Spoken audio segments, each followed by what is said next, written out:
Y en nuestro espacio de salud queremos hablar de un tema que quizás usted ya lo reconoce, lo identifica o hasta lo puede estar pasando. Esa sensación de llenura, de ardor, de malestar que genera muchas veces hasta náuseas. ¿Qué está pasando en nuestro estómago? Vamos a hablar de cómo controlar esa acidez gástrica y también conocer qué lo provoca y de qué manera podemos evitarlo. Está con nosotros el gastroenterólogo don Daniel Zúñiga, quien nos acompaña para entender mejor este tema, porque muchas veces, doctor, lo sentimos, lo vivimos, pero no sabemos ni siquiera cómo lo estamos tratando y si lo estamos haciendo bien. Bienvenido. Buenas tardes, Dani, muy agradecido por la invitación al programa. Y sí, como dice, la acidez se engloba también con otros síntomas como la indigestión, por ejemplo, y el llamado empacho, bueno, mucha gente lo ha sentido, y se engloba médicamente con un término que se llama dispepsia. Dispepsia es básicamente un conjunto de síntomas y signos que en medicina también llamamos como síndrome, y se caracteriza por ese dolor en la boca del estómago, asociado también a sensación de llenura, a distensión, que son los síntomas más comunes. Son manifestaciones que pueden ser rápidas en el tiempo, o sea que pueden ser agudas, pueden ser crónicas, que han durado mucho, pueden ser intermitentes, y lo más importante es diferenciar si estos problemas se asocian a alguna enfermedad subyacente o a un trastorno, o que sea un trastorno funcional, o sea que no haya una enfermedad como tal y sea más que todo una enfermedad funcional, donde no se encuentra ninguna enfermedad como tal. Sin embargo, sí se ha visto que hay ciertos cambios mínimos que se pueden encontrar en estos pacientes que no encontramos ninguna causa clara de la dispepsia o la acidez, como estás diciendo, como lo conocemos popularmente también, porque a veces ese ardor lo identificamos como que algo está pasando allá adentro con lo que corresponde a la acidez, pero también, ¿qué efecto tiene el tema del reflujo? ¿Es producto de la acidez también? Porque muchas veces, hasta cuando está uno dormido, se siente afectado el malestar.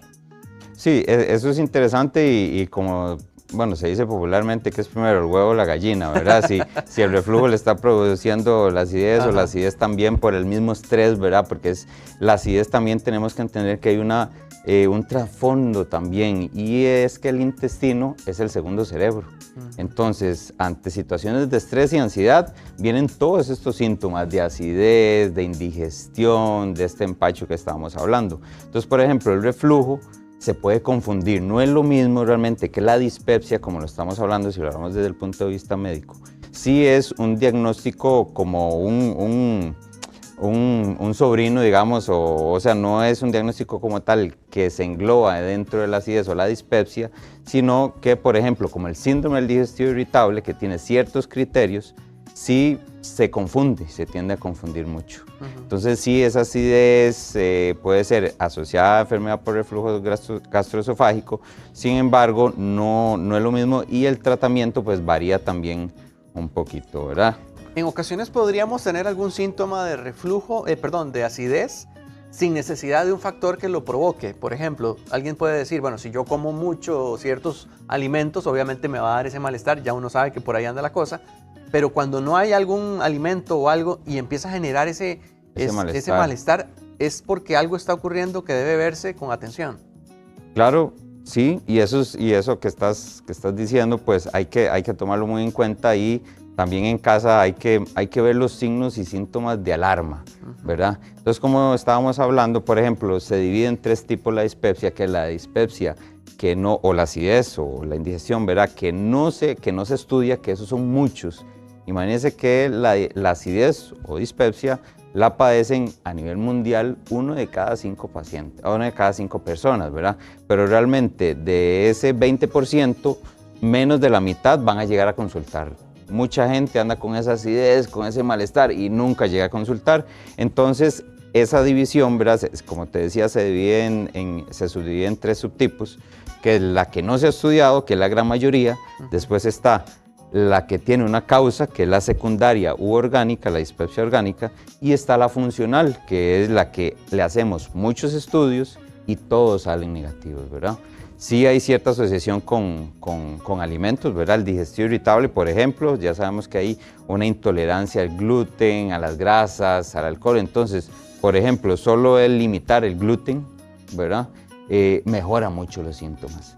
Sin embargo, si es una causa orgánica, que es la enfermedad celíaca, por ejemplo, ¿verdad? Que ya es una enfermedad autoinflamatoria, que hay una reacción del cuerpo hacia el gluten o una alergia a la proteína del trigo, por ejemplo, entonces ahí sí hay un tratamiento específico y si no lo tratamos, pues puede llevar a consecuencias como neoplasias, como cáncer, ¿verdad? Entonces sí es muy importante, como decís, tratar de diferenciar y lo diferenciamos con signos y síntomas de alarma.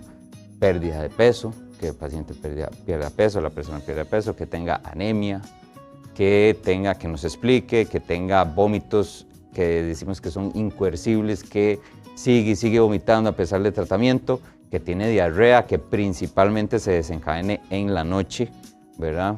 Que se ponga amarillo, que se sienta alguna masa y muy importante que tenga algún dato de sangrado, o sea, que sangre por las heces, por ejemplo, que vea sangrado, que vomite con sangre, o hay laboratorios, estudios que nos pueden decir, sí, hay rastros de sangre, ahí hay que continuar con otros estudios, ¿verdad? Y es que es interesante, doctor, porque en ocasiones nos acostumbramos a las molestias también, ¿verdad? Pasaron de ser algo excepcional o ocasional a tenerlo ya constantemente y se nos hizo parte de la vida y lo vemos como con normalidad y no debería ser así. En el caso, por ejemplo, yo escucho mucho cuando tienen un malestar que dicen, es que tengo gastritis, entonces se automedican. En esos casos, ¿podríamos decir que la línea entre gastritis y acidez anda similar o tienen algunos síntomas diferentes? Pues sí se engloba, digamos, la acidez puede deberse a varias causas. Úlcera gástrica es una, bueno, gastritis asociada a Helicobacter pylori. Helicobacter pylori es una bacteria que hasta la mitad de la población la tiene, ¿verdad? Entonces la gastritis que os dice, si está asociada a acidez y todo, puede ser esa bacteria. Pero si hay, por ejemplo, personas que tienen un antecedente en su familia de primer grado, o sea, padres, hermanos, hijos incluso, que tuvieran un antecedente de cáncer gástrico, hay que buscar esa bacteria y hay que matarla, ¿verdad? ¿Sí se elimina del todo? Se elimina con tratamiento antibiótico, a veces cuesta un poquito, ya una vez eliminada cuesta cuesta que se vuelva a reinfectar por Helicobacter, pero también cuesta quitarla, por eso nosotros tenemos varias líneas de tratamiento, que es un tratamiento, dicho sea el paso, un poquito pesados, son tratamientos que son un poquito largos y basado en tratamiento antibiótico. Es fuerte. Entonces, exacto. Entonces, por ejemplo, eso que estás diciendo, también úlceras, también neoplasias, ¿verdad? Muy importante tenerlo en cuenta siempre, pacientes principalmente y personas que tengan más de 50 años, que vienen con acidez, de un pronto a otro empiezan con acidez, se toman algo y nos ha pasado mucho, ¿verdad? Que hay personas que se tratan y tienen esa acidez por mucho tiempo y al final se trata de alguna neoplasia, algún cáncer gástrico, por ejemplo, algún tumor, que si hubiéramos tal vez tratado antes, se hubiera podido intervenir de una forma temprana. ¿Cuándo no sería como para alertarnos, por ejemplo? ¿Es algo que da de vez en cuando? ¿O cuando uno siente que hay cierta frecuencia es donde hay que tomar muy en cuenta la búsqueda de exámenes y ya de revisión? Puede ser, inicialmente puede ser, o sea, en un tiempo corto ¿verdad? Puede ser de forma crónica.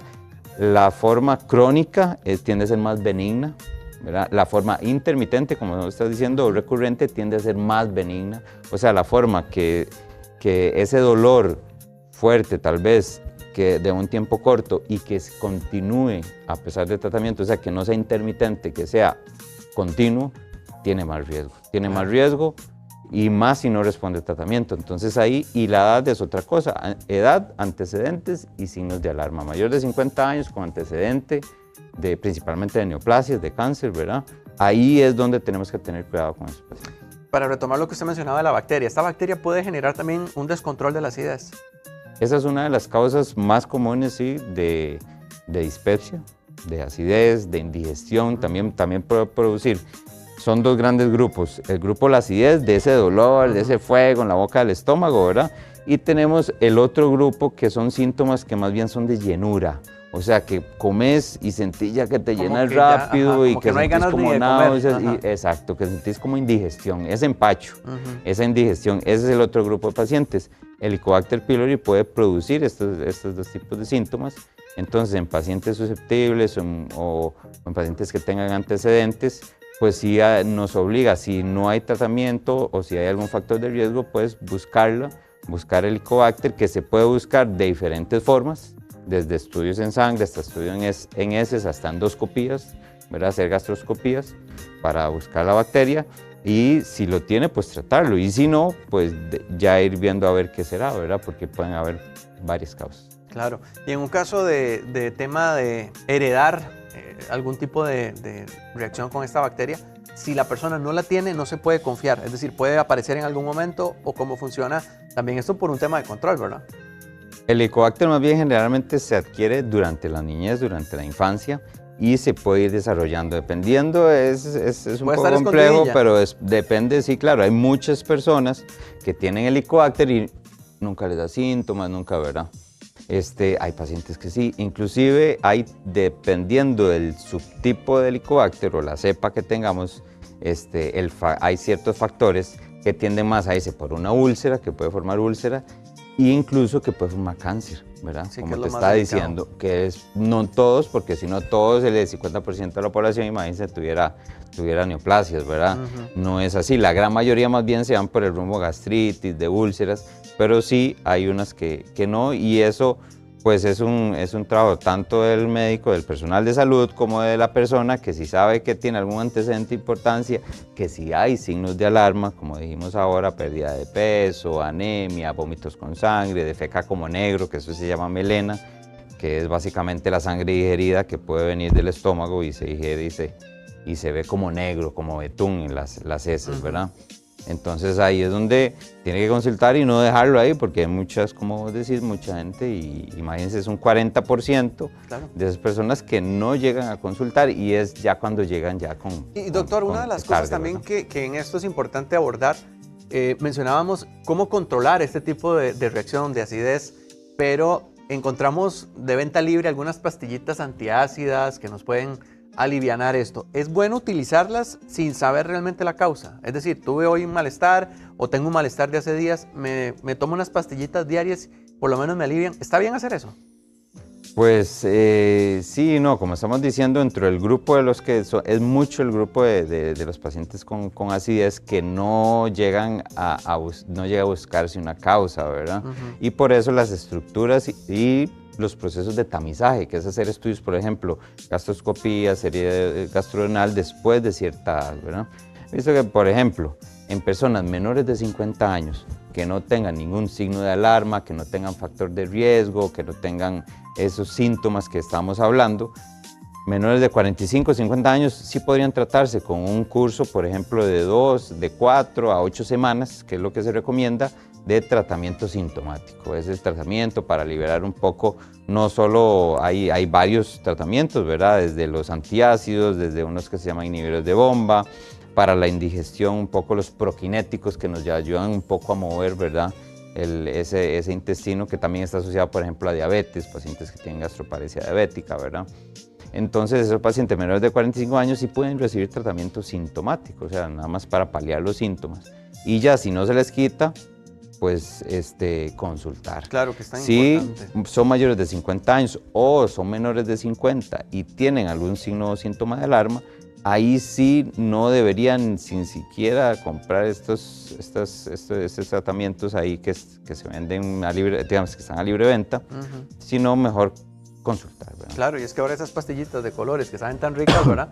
Las Tums y todas estas que se hacen como para que pero más que bien... de paso no es bueno tampoco consumir por tanto tiempo estos productos. No, por ejemplo, los Tums tienen mucho calcio, ¿verdad? Entonces pueden hacer litros de calcio, ¿verdad? Pueden también producir estreñimiento, pueden producir diarrea, si son de magnesio, si son sales de magnesio, si estos de calcio pueden producir estreñimiento, pueden estreñir al paciente, y de ahí también no queremos cambiar eso. Pueden alterar la microbiota, que, dicho sea el paso, la flora intestinal o la microbiota también juega un papel importante, ¿verdad? En la génesis o las causas de la dispepsia. Claro, ya que estamos hablando aquí en confianza y de temas de tratamientos así que la gente utiliza, en ocasiones hemos visto estas pastillitas efervescentes, o en casa preparamos nuestro bicarbonato con limón. ¿Es bueno también utilizar algo paliativo, así algo rápido, o considera usted que mejor no embarcarse en ese tipo de productos? Sí, o sea, hay antiácidos. Lo que pasa es que hay que tener cuidado, por ejemplo, el bicarbonato de sodio, que tiene mucho sodio en pacientes hipertensos, ¿verdad? no sabemos si realmente el bicarbonato va a ser útil para los síntomas que tiene específicamente, ¿verdad? Puede estar enmascarando otra cosa, una celiaquía, un sobrecrecimiento bacteriano que es muy común, que es una alteración de la microbiota, el reflujo, también bicarbonato tal vez no sea tan útil.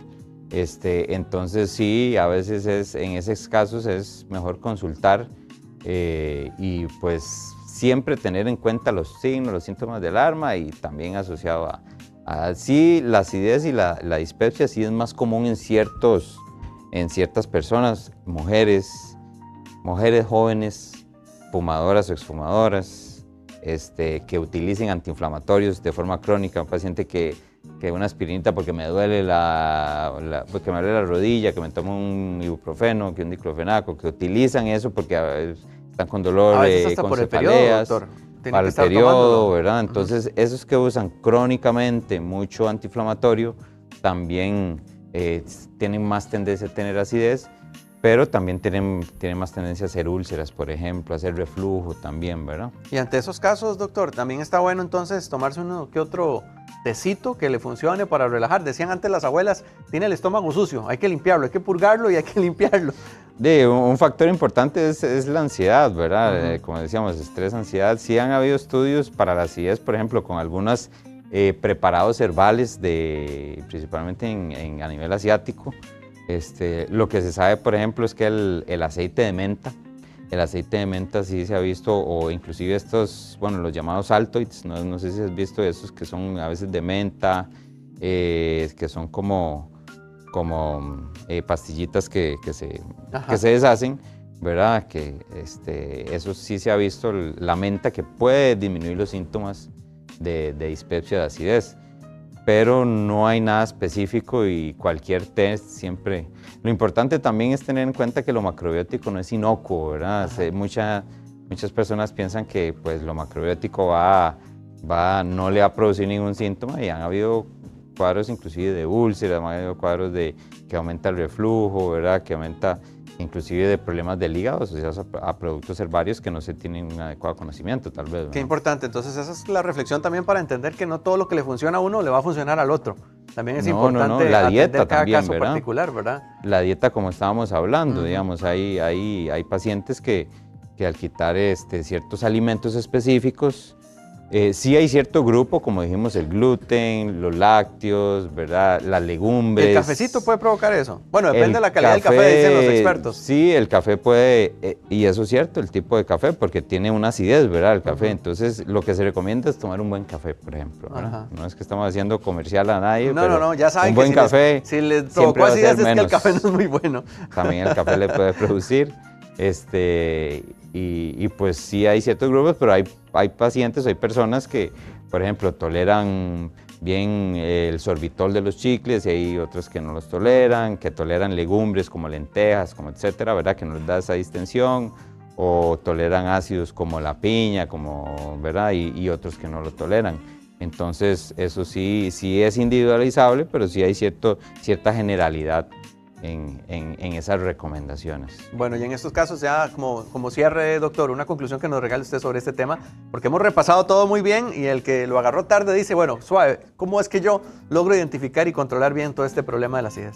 Sí, claro, bueno, como estamos hablando, la acidez es un conjunto de síntomas que, aunque en la gran mayoría de los casos viene de un trastorno funcional, en los cuales no se encuentra ninguna enfermedad subyacente, también tiene que haber una concientización de parte de las personas que hay ciertos signos y síntomas de alarma que nos pueden hacer prender el bombillo y sí es mejor ahí consultar, como pérdida de peso, anemia, vómitos que no cedan, diarreas nocturnas, ¿verdad? Coloración amarillenta en la piel, sensación de masas en el cuerpo. Entonces, todos estos síntomas y signos sí nos obligan a consultar con un especialista y en cualquier momento pues les brindaremos las estrategias de manejo y diagnóstico especiales para bueno, cada y persona. Si andan buscando el gastroenterólogo correcto, pueden contactar a don Daniel. ¿A qué número? Al 8589-4419-9403, con mucho gusto, estamos para servirles. Y recuerden, no se dejen ni se confíen, si hay algún malestar, busque a su médico de confianza y que nos permita también pues estar todos saludables como queremos hacerlo. Muchas gracias, doctor. Saludos.